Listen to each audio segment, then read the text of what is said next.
Iiyakan ka niya kapag ito ay isulat mo sa iyong palad. Hello mga guys, kumusta kayo? Panibagong araw, panibagong video na naman tayo. And sa araw na ito ay isa na namang video ang aking ituturo sa inyo na simpleng gabay o simpleng pamamaraan na makakatulong sa atin.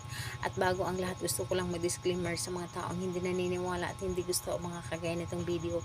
Please skip this video and maghanap kayo ng videos na gustong gusto nyo dahil ang video na ito ay para lamang ito sa mga taong naniniwala and gusto mag-try.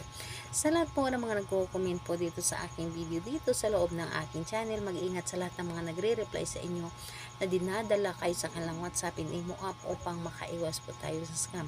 Ngayon po, ituturo ko sa inyo paano kayo iiyakan ng taong mahal ninyo gamit lamang ang inyong palad. So, ituturo ko and ito ay pwedeng gawin sa parehas ang kasarian, babae to babae and lalaki to lalaki. And syempre naman sa ating babae at lalaki na mag-partner. And ayun po, ang dapat lamang nating handa dito is kailangan mo lamang dito maghanda ng panulat. So, panulat po, kahit anong klaseng panulat pwede. And ayun po, kapag ready na ang panulat, syempre i-ready mo dito ang inyong sarili dahil yun po ang pinaka-importante sa lahat, is ang inyong sarili. I-ready po ninyo ang inyong sarili na kailangan na hindi ka nagdududa sa isang ritual na dapat mong gawin at buo ang inyong loob.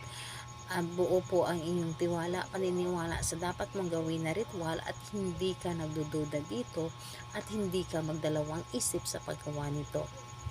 So, ngayon po, kapag ready ka na, ay pwede mo na itong umpisahan. So, ganito po, dito sa iyong palad, sa kahit anong saang party na iyong palad, pwedeng sa kaliwa, pwedeng sa kanan. Dito sa inyong palad, isulat po ninyo ng isang bisis lamang ang kanyang pangalan. So, isulat mo dito ng isang bisis ang kanyang pangalan at kapag naisulat mo na ito ay bigyan mo ng energy. Halimbawa, irarab mo dito ang inyong palad. So, pag initin o painitin ninyo ang inyong palad and sabay sambit ng 7 bisis ng kanyang pangalan niya, apelyido, at iiyakan mo ako sa pagmamahal. Pangalan, apelyido, iiyakan mo ako sa iyong pagmamahal. Pangalan, apelyido, iiyakan mo ako sa iyong pagmamahal. 7 bisis po ito. And ayun po, iiyak siya kapag hindi kanya makita, iiyak siya kapag hindi kanya makasama o hindi kanya makausap.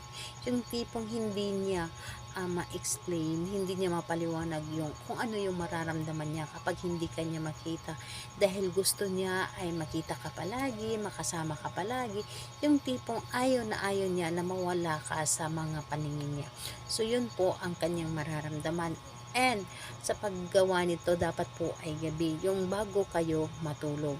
Yung tipong sobrang napakatahimik na ng paligid. Dahil kapag yun ang gagawin ninyo, ay sobra po kayong marinig ng universe at mabilis itong mapapakinggan ng ating universe. So, sa kahit anong araw naman, pwede mo itong gawin at oras, basta gabi lamang. Mas maganda po na gabi para po hindi siya makatulog and ayun po, ikaw lamang ang laging nilalaman ng kanyang isip. So, salamat po sa inyo. Bye bye everyone. God bless us all.